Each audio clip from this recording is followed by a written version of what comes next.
Okay, good afternoon. I believe we're having some tech issues. Thank you, Jen. Griffin, I heard that you helped assist, so thank you. And we'll get started.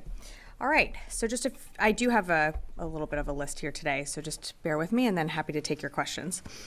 Over the weekend, Secretary Austin spoke twice with his Israeli counterpart, Minister of Defense Gallant. The Secretary expressed his condolences for the IDF soldiers killed in a drone attack from Lebanese Hezbollah. The Secretary also reinforced the importance of Israel taking all necessary measures to ensure the safety and security of UN peacekeeping forces and Lebanese armed forces, and the need to pivot from military operations in Lebanon to a diplomatic pathway to provide security for civilians on both sides of the border. Secretary Austin again raised concern for the dire humanitarian situation in Gaza and stressed that steps must be taken soon to address it. In each of his calls, the Secretary reiterated the United States' commitment to Israel's security.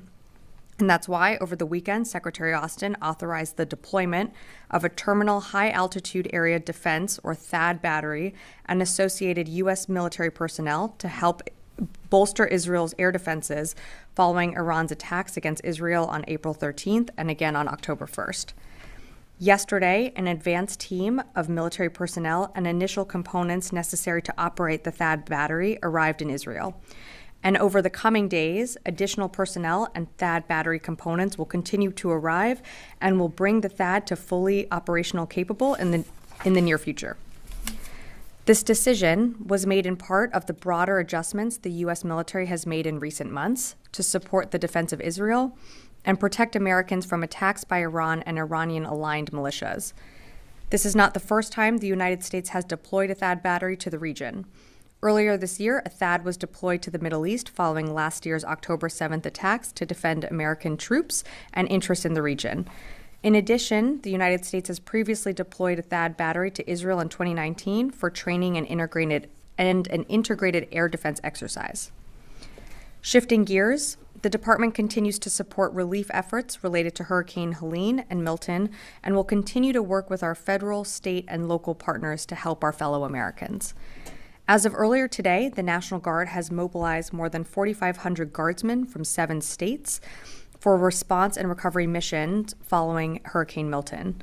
The U.S. Army Corps of Engineers has approximately 300 people supporting with temporary roof support, infrastructure assessment, debris control, flood response, and more. The department's response efforts for Hurricane Helene continue as well. The National Guard has roughly 3,000 guardsmen from 13 states mobilized and approximately 1,500 active duty soldiers who are mobilized and helping with response efforts. The U.S. Army Corps of Engineers has more than 560 personnel engaged in 27 missions across the region. Some of that includes supporting debris control, temporary power, infrastructure assessment, flood control, and safe waterway assessments. Secretary Austin continues to receive updates on these response efforts, and the department continues to engage with interagency partners. Shifting gears again, in September 2023, Secretary Austin announced that the department would, for the first time, begin to proactively review the military records of former service members discharged under Don't Ask, Don't Tell due to their sexual orientation. The review was focused on those who might have been eligible for upgrades to the characterization of their discharge or changes to their reason for separation but had not yet applied. After a year of exceptional work, the military department review boards directed relief in 96.8% of the 851 cases that they proactively reviewed. What this means is that of the nearly 13,500 individuals who were administratively separated under Don't Ask, Don't Tell policy and served long enough to receive a merit-based characterization of service, 96% now have an honorable discharge. The department is sending former service members who obtained relief through the department's Don't Ask, Don't Tell records review initiative information on how to obtain copies of their new discharge certificates. We encourage all veterans who believe they have suffered an error or injustice to request a correction to their military records. Today, the Secretary held a bilateral engagement with Minister of Defense Poulsen of the Kingdom of Denmark here at the Pentagon. The Secretary values the United States' close relationship with the Kingdom of Denmark, and a readout will be available later online today at defense.gov. And finally, tomorrow, Secretary Austin will travel to Brussels, Belgium, from October 16th through 18th, 2024, to participate in a series of multilateral meetings, including the NATO Defense Ministerial and the Ministerial of the Force contributing members of the Global Coalition to Defeat ISIS. These engagements and others will focus on strengthening NATO's collective defensive posture, adapting the de-ISIS coalition to an evolving threat from ISIS in the Middle East and globally, and enhancing military support for Ukraine. Secretary Austin will then attend the first ever G7 Defense Ministers meeting October 19th in Naples, Italy, where he will also meet with his Italian Minister of Defense counterpart and the new Japanese Minister of Defense, Nakatani. The discussions at the G7 will center on ensuring continued security assistance for Ukraine, addressing the need to de-escalate tensions in the Middle East, exchanging views on the importance of a free and open Indo-Pacific, discussing support for partners in Africa, and fostering additional cooperation on the defense industrial base and issues among world's leading democratic economies. Later on in the trip, Secretary Austin will conclude with an official engagement in Vatican City. And with that, I'd be happy to take your questions. Tara, and I know that was a lot at the top. That was a lot. That's good. All right. So with the Secretary's consultations with Minister Gallant over the last couple of weeks since Iran's ballistic missile attack, has he been encouraging Israel to not retaliate against Iran's oil facilities or nuclear facilities? And is he encouraged by indications that that Israel may avoid those targets? So thanks, Tara, for the question. So as you saw over the weekend, the Secretary spoke with Minister Gallant twice. I don't have more to provide beyond those readouts. Again, speculating on a potential response from Israel, I'd refer you to them to speak to their own operations, but I just don't have more to provide than those readouts. Okay, so trying it from another angle then, would the Secretary prefer that Israel not strike Iran's nuclear facilities? Appreciate the question in a different angle. I'm not going to be able to provide more than the readouts. The Secretary, as we've said for a few weeks now, we continue to engage the Israelis on, and speak with them about what their response might look like. But I'm just not going to be able to provide more on that. Natasha.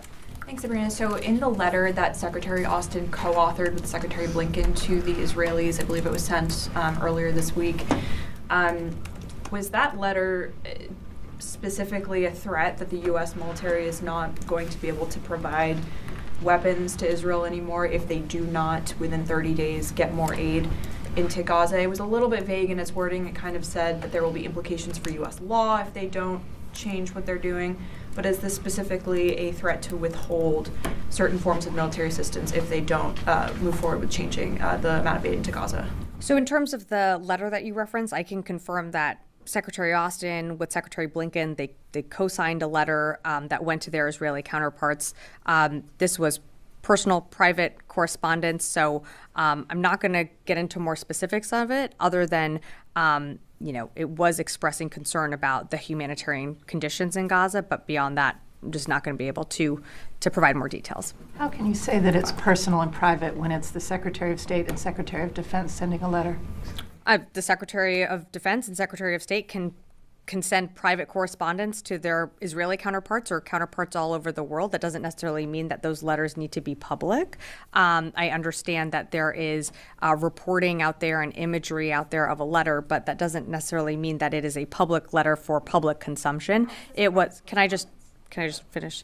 It was private correspondence because it was addressed to their Israeli counterparts, both of them. They send letters all the time to, whether it be to members of Congress or their counterparts all over the world that are not intended for public consumption. So the letters weren't addressed to, Associated Press or to Fox. It was addressed to two people, to their counterparts.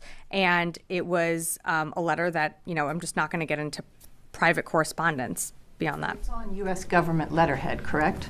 I cannot.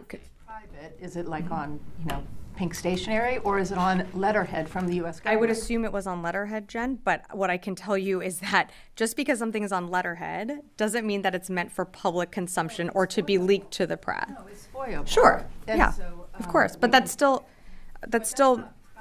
I mean, if you are a U.S. government official and you're writing to your counterparts, that's not private or personal. You are a U.S. government official. You are a U.S. Can we just? I understand the back and forth here, but like, so I think, in fairness, U.S. government officials can engage their counterparts. They can have closed-door meetings with their counterparts.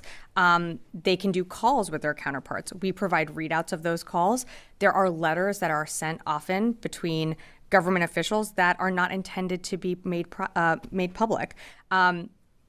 I have seen some of the social media circulating around this letter. I understand the questions that you're asking about it, but this was meant to be a private letter. I shouldn't have said personal, a private letter between government officials talking about the situation in Gaza. And it was intended to be private.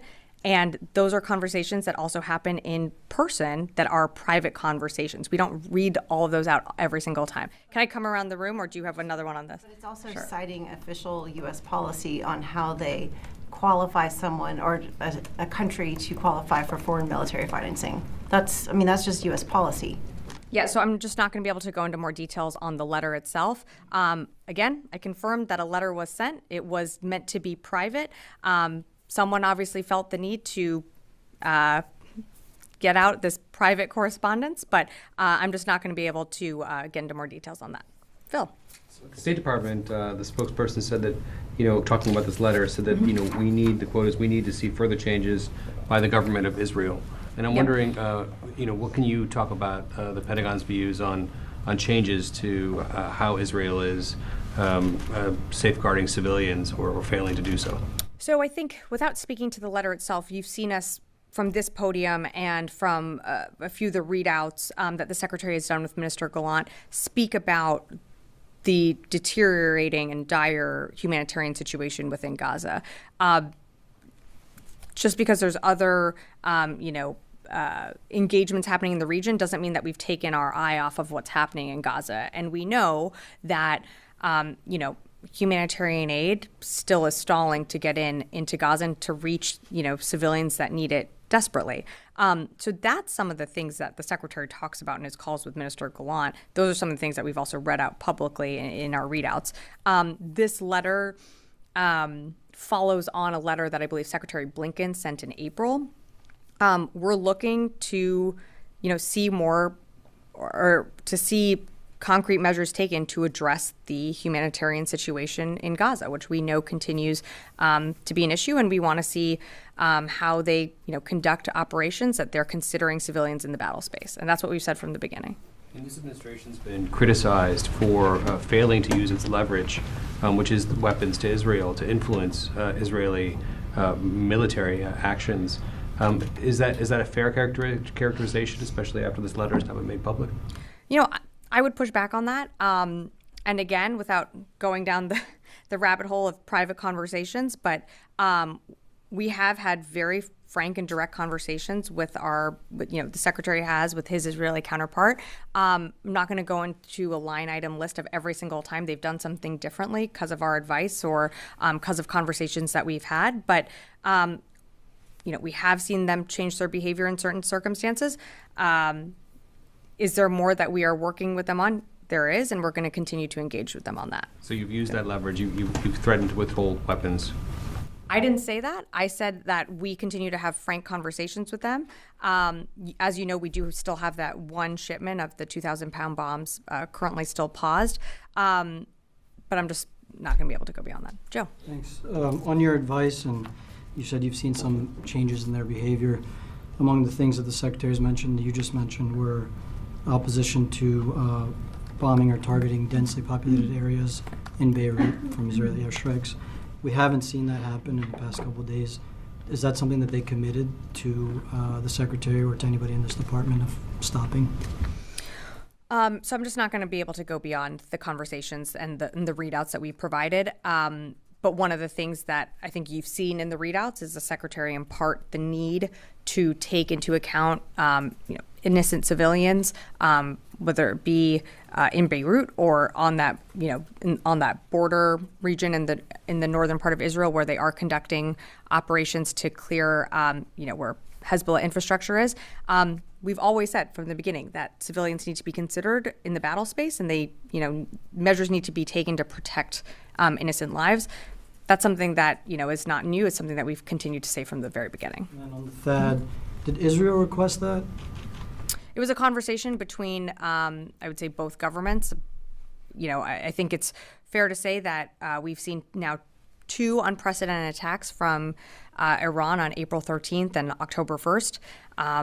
You've seen our destroyers engage from the sea. This is now a land-based capability that will be able to help defend against another ballistic missile attack if Iran did choose to respond in that way. Just one final one. The former top, policy chief for the Middle East here at the Dana Stroul, and spoke to FT, today. She says that the Israeli munitions issue is a serious issue, and that the U.S. cannot continue to supply Ukraine and Israel at the same pace because U.S. stockpiles are not limitless. Is the department able to provide weapons to both countries as long as needed? Well, I think it's fair. That's a fair assessment that, our supplies are not endless. You've seen us request supplemental packages to help, be able to support Ukraine and to support Israel. You've seen us have issues, when it comes to reinvigorating the defense industrial base. So I think, we are continuing to support Ukraine in what it needs on the battlefield. We're continuing to support Israel in its self-defense. We're going to continue to engage the defense industrial base on how best to do that. But part of the way we have to work and to continue to do all this on all fronts is we have to work with Congress. And not to belabor the point, but for nearly 6 months we had a delayed supplemental package that we didn't get, which delayed our own shelves from being backfilled. That puts pressure on the system. But one thing that we're always going to do is, and one thing that the Secretary is always considering, is our own readiness. So we always have to weigh that when we're supporting, whether it be Ukraine, the Middle East, and our Israel's self-defense, our own forces, and then of course always keeping an eye on the Indo-Pacific. Anne. So putting the letter aside, is there anything that you can say that Secretary Austin wants to see done? What specific things does he want to see Israel do in the next 30 days to increase aid? And then also there was mention of the NSM-20. So is there a concern that Israel is breaking these policies that U.S. weapons are being used in possible war crimes? So just not going to be able to get more into the letter. In terms of what the Secretary wants to see within Gaza, you've seen it in his readouts, what he said, that he wants to see, and what I read at the top is the humanitarian situation continues to deteriorate in Gaza. And that's why, we did what we did over summer, which surging and installing a maritime corridor in to get humanitarian aid in any way that we could. And we're also conducting airdrops as well. We know that more trucks need to get in. That is, and we've said that from the beginning when we installed JLOTs into the, beach in Gaza. The land routes are the most effective way to get aid flowing to the civilians that need it most. So, of course, we want to see those corridors open up. That's something that the Secretary continues to emphasize in his calls. I'm not going to be able to go more into the letter other than what I said earlier, but the humanitarian situation in Gaza certainly remains on the Secretary's mind in all of his calls with Minister Gallant. Wafa. Hi, Sabrina. First, on the THAAD, that requires a significant number of boots on the ground. Are we seeing here a shift in this administration's no boots on the ground policy? And then I have another question on Lebanon. Sure. So just to clarify, Wafa, the THAAD will take approximately 100 soldiers to operate it. No change in terms of, take a step back. We've had personnel in Israel before October 7th. So we've had a relationship with Israel and having a military footprint there. Think of the THAAD as an augmentation to just Israel's air defenses and exactly what our DDGs do in the Eastern Med. They provide a ballistic missile defense capability that is, sea-based. This one's land-based. So it just augments Israel's self-defense. It's, we saw the attacks that happened on April 13th and October 1st. We know that we need that additional layer on land, and we're happy to provide it. On Lebanon, in his recent phone calls with Mr. Gallant, Secretary Austin reinforce the need to shift from military operations in Lebanon to a diplomatic pathway in a feasible, as soon as feasible. Has Secretary Austin asked Mr. Gallant of a timeline? Did he has the chance to discuss a timeline with him about the operations in Lebanon? And I have another follow-up. Sure. I don't have anything to add on timelines, but the Secretary, of course, continues to urge for a diplomatic off-ramp here. We know that that is the best path forward. That's what we want to see. That's what this administration continues to push forward for. And so that's what he emphasizes in his calls. You had another one? Yes. Sure. Has the Pentagon reached out to the Lebanese armed forces after last week Israeli strikes that killed 2 Lebanese armed forces soldiers? And is the assessment here at the Pentagon still that Israel is just targeting Hezbollah, giving also that it targeted the UNIFIL forces in South Lebanon as well last week? So our assessment is that, yes, they are still conducting operations to go after Lebanese Hezbollah, infrastructure, C2 nodes along that northern border. As you heard me read out at the very beginning, we expressed deep concern over, what happened with those UN peacekeepers that were, within Lebanon. But that is still our assessment that they are conducting operations against Hezbollah. But you didn't reach out to that. Oh, I'm sorry. I didn't mean to not answer your question. I don't have anything to read out from the Secretary's level. I can't speak for other components within the department, but nothing from the Secretary's level. Charlie. Sabrina.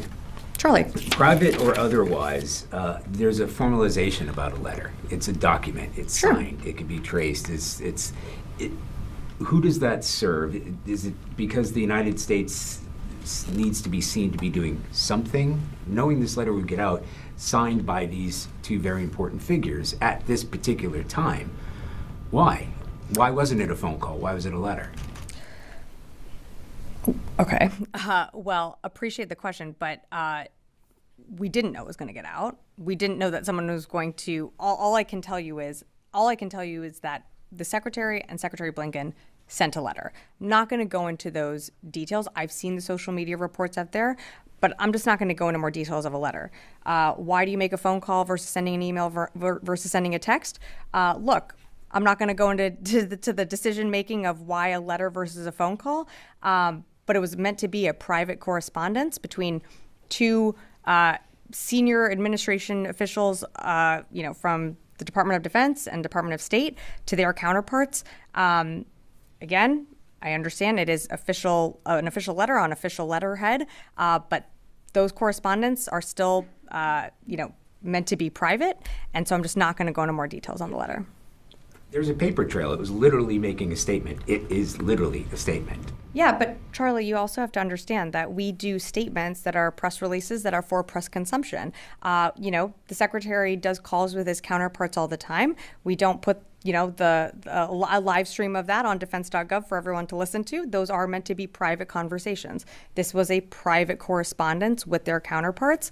Again, I'm just not going to be able to go into more details on the list. About that. Sure. In terms of when it becomes operational, I know we can't discuss that. But what specific role does it fill? What hole was missing in Israel's defenses, America's very robust defenses there, and why now? There's been lots of trouble in the past. What specifically does the THAAD bring to this fight that isn't there already?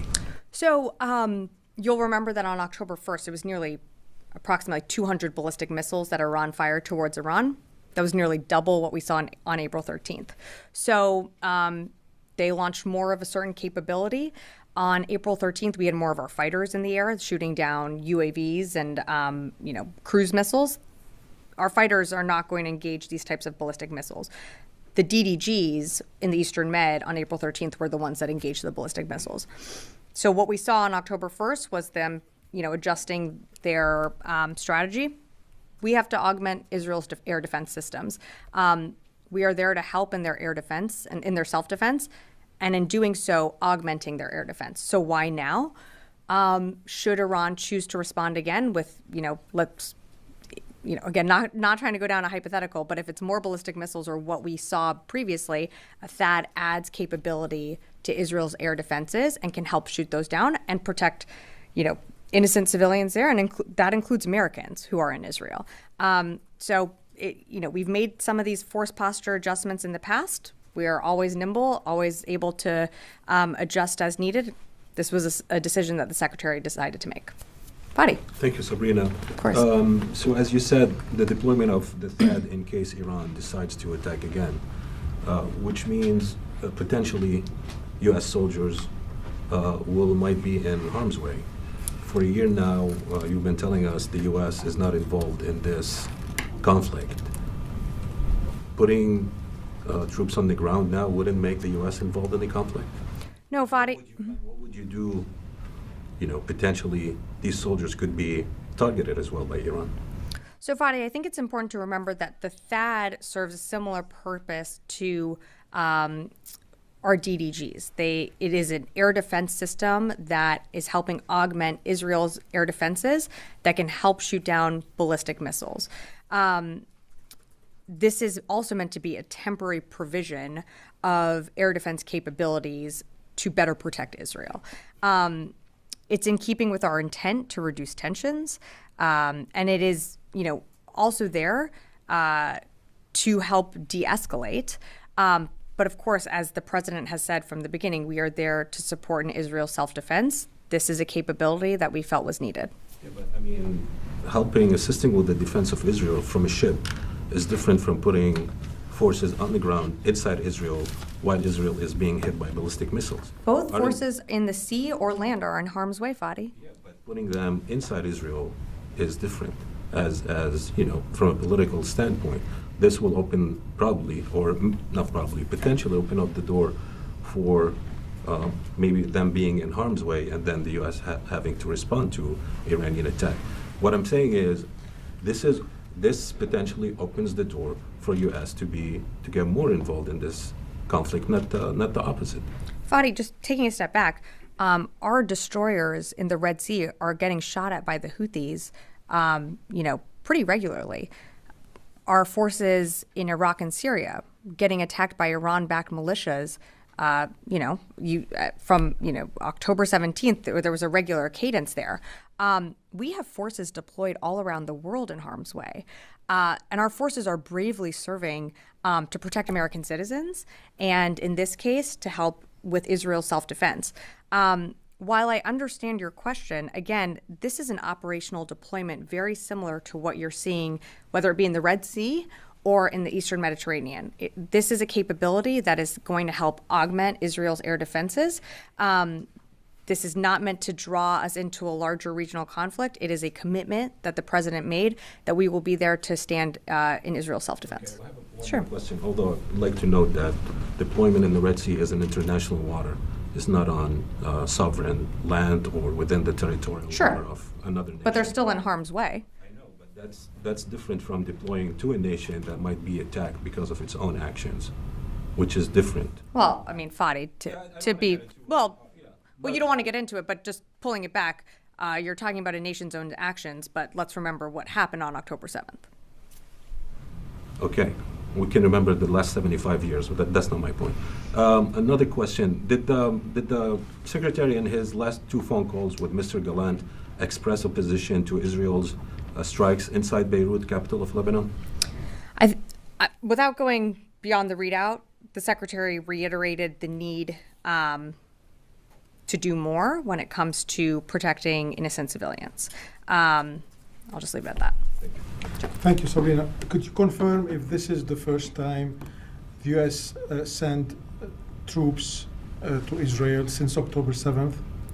Well, we've had a military presence in Israel before October 7th.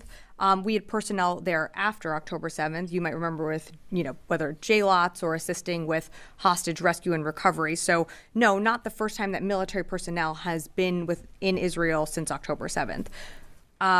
if you're asking about the THAAD specifically, we deployed a THAAD to the region post October 7th, and a THAAD was there in 2019 for an exercise.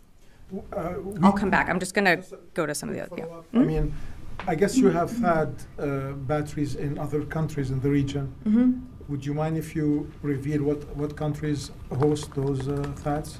I would mind revealing those. I'm not going to give a operational placemat of where all of our air defenses are. I don't think that really helps our adversaries. Well, actually, I think that would help our adversaries. But I think what you can be assured of is that we're always going to have capabilities in the region needed to protect our forces. But I'm just not going to be able to give you that readout. The THAAD in Israel, not mentioning them in other countries. Because of what we are doing to defend Israel, it made sense to announce this. Well, thank you very much, Sabrina. You had a back and forth about the THAAD system and how they are always all around the region in harm's way. But this time... Well, we have troops all over the world, serving all over the world in harm's way. Yeah, that's correct. And anytime anything could happen, that's obviously granted. But Iran has already committed to attacking Israel again if they were to be attacked. So making U.S. personnel basically a military shield for Israel against Iran, they could very well be hit by Iran. So have you taken that into consideration? Because that could suck the United States and Iran right into the middle of a war. Well, let me be clear again. We don't seek a war with Iran, and we don't want to see a wider regional conflict. But Iran proxy groups have attacked U.S. forces, since October 17th, whether it be, at any of the bases in Iraq and Syria, or with our forces operating in the Red Sea, or in the Eastern Med. So, again, this is a capability that is land-based, but that serves a similar purpose to what our destroyers did on October 1st in the Eastern Mediterranean, which was to help augment Israel's air defenses. So far, the U.S. has always said to Iran, don't, and they have done some stuff. So is that the basic message again, that we have U.S. personnel now where you say you're going to attack, so don't attack at all? Is that the message? The message is that the United States stands with Israel in their self-defense, and that message has been clear from the very beginning. I will come on, Carla, yeah. Thanks. A couple of clarifications and then one that question. So you said you're not going to discuss the letter, but you are confirming the authenticity of the letter that has been circulating online, right? There's no dispute on that. I am not confirming the authenticity that's circulating. I am confirming that they co-signed a letter that was sent to their Israeli counterparts. Okay. And then should Israel fail to demonstrate commitments such as, like you said to Anne, increasing the corridors, et cetera, is the U.S. military debating right now whether or not to withhold military support to Israel? Yeah, so appreciate the question, Carla. Israel continues to receive support from the United States, whether it be through FMS sales or what you're seeing, that we're doing in Israel self-defense. I just don't have more to provide. But should they not make the changes that you have called for? Yeah, I'm just not going to go into more details. Okay, and then on the THAAD, you announced the THAAD to Israel. Should there be another THAAD in Eastern Europe, Romania, Poland have been some of the places that have been mentioned in the past? Why would those THAADs not be used to help defend Western Ukraine from Russian attacks? Because if you can send a THAAD to Israel to help stop attacks from Iran, why would a THAAD in Poland or Romania, for example, not be utilized to help defend civilians in Ukraine? Okay. So different capabilities, different wars, different regions. The commitments also to Israel and Ukraine are different. We have a long-standing partnership to come to Israel's self-defense. You've seen the president commit that from October 7th. And when Ukraine was attacked over 2 years ago, the president made a commitment to stand with Ukraine for as long as it takes.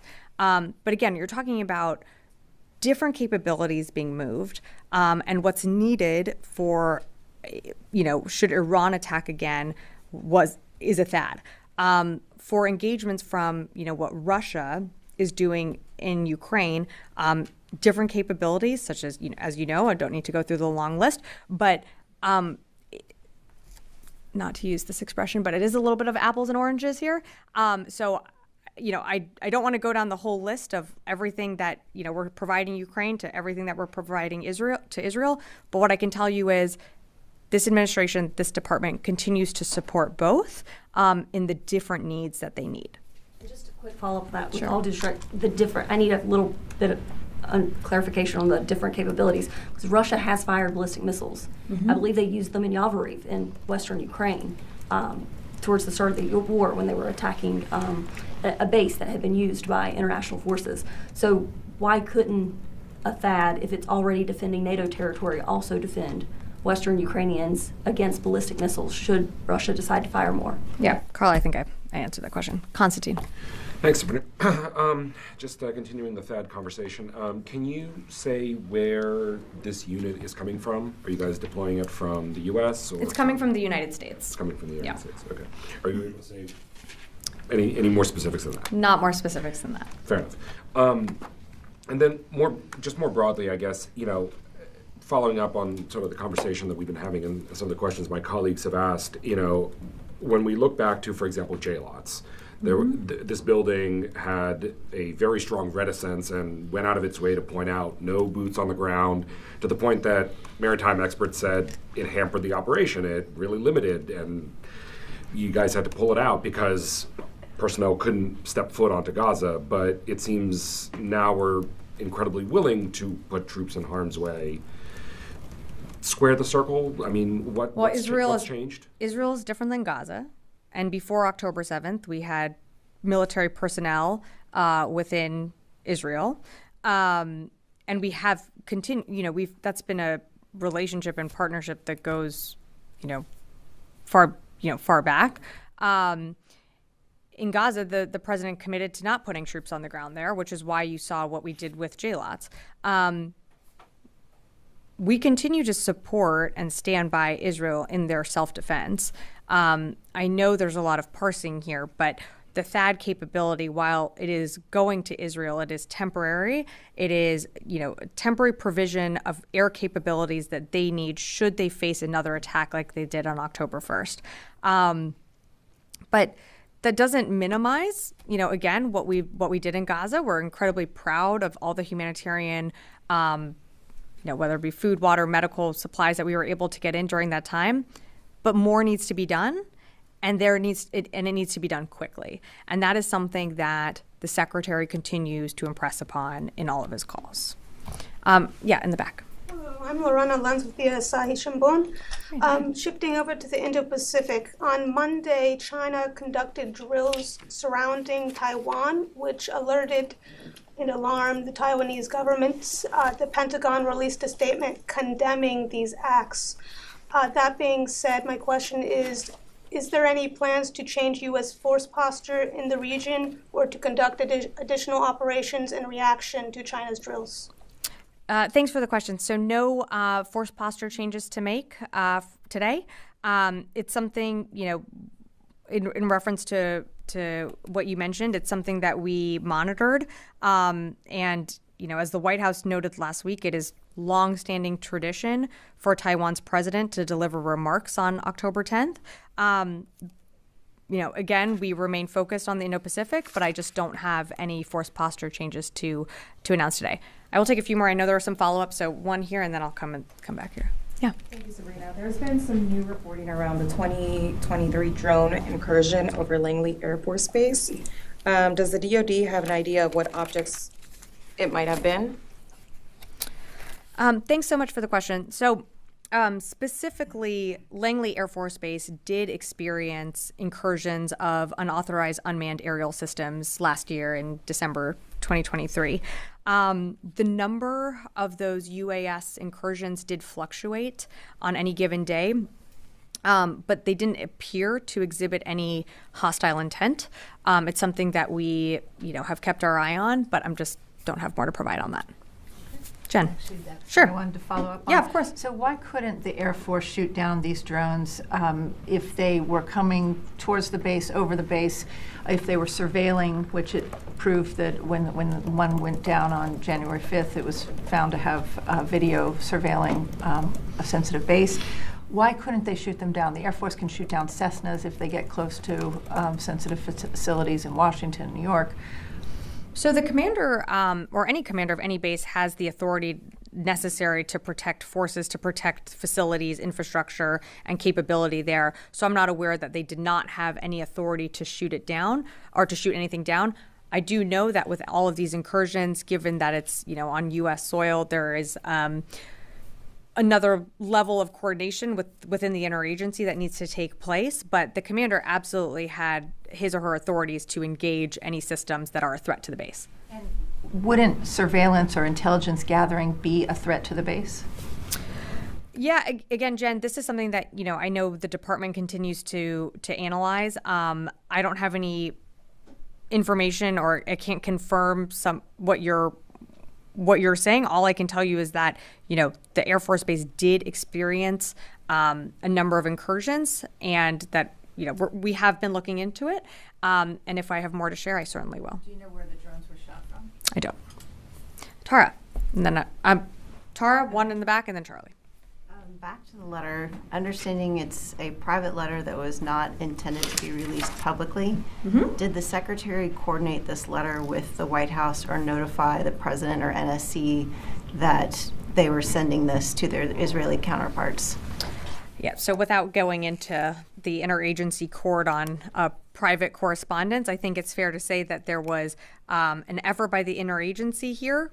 You can see that with one of the co-signers being Secretary Blinken, but I'm just going to leave it at that. But was the president notified, and was he supportive of this letter going out? You'd have to ask the White House. I'm not going to get into more details on that. Yeah, in the back, and then I'll go to Charlie. Thanks, Sabrina. Heads of German intelligence have reported an increase in Russian-backed sabotage and disinformation. There was one particular incident that was reported last week involving a package catching fire before being loaded on a cargo plane. There have also been reports of drones flying over critical infrastructure.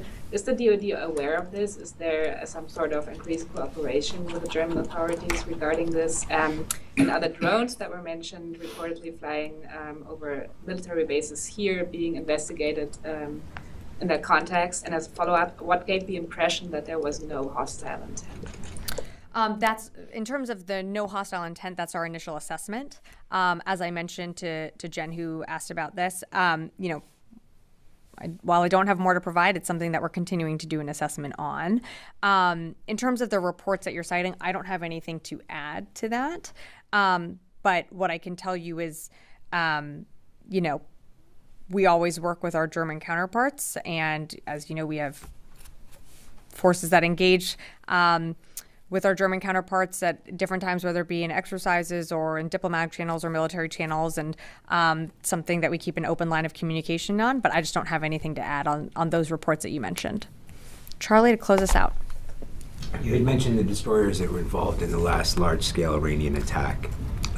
Do we ever get hard numbers for how many successful intercepts they got? They shot down multiple ballistic missiles, but I don't have the hard numbers. I will be honest with you that if there is another attack, I just don't think we're going to broadcast how many we were able to shoot down successfully, but I can tell you it was multiple.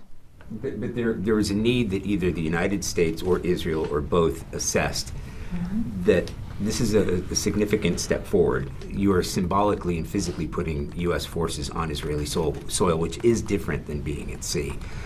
So that need must have been so pressing. Was it because the attack was more successful, or did they get to the military bases? Are the Israelis that concerned about a large-scale attack from Iran to put U.S. forces on Israeli soil? The attack was almost twice as large as the attack that we saw on April 13th in terms of ballistic missiles that were used. So are we concerned? Yeah, of course we're concerned. Scale or higher? We don't know what a response could look like, but we're not going to also wait and find out. We're going to do things that we need to protect, whether it be U.S. forces or what you've seen us do before. We've taken force protection protection measures at our bases, move DDGs closer to the in the Eastern Med to help defend Israel. I completely acknowledge that this is different and that you're putting a capability with people on land, but it is also a capability that is similar to what is on those DDGs, and it helps augment Israel's air defenses. So we don't know what a potential possible response could look like from Iran, but what this does is it helps bolster the air defenses should there be a response. It's one additional system to help engage. Okay. All right. Thanks, everyone.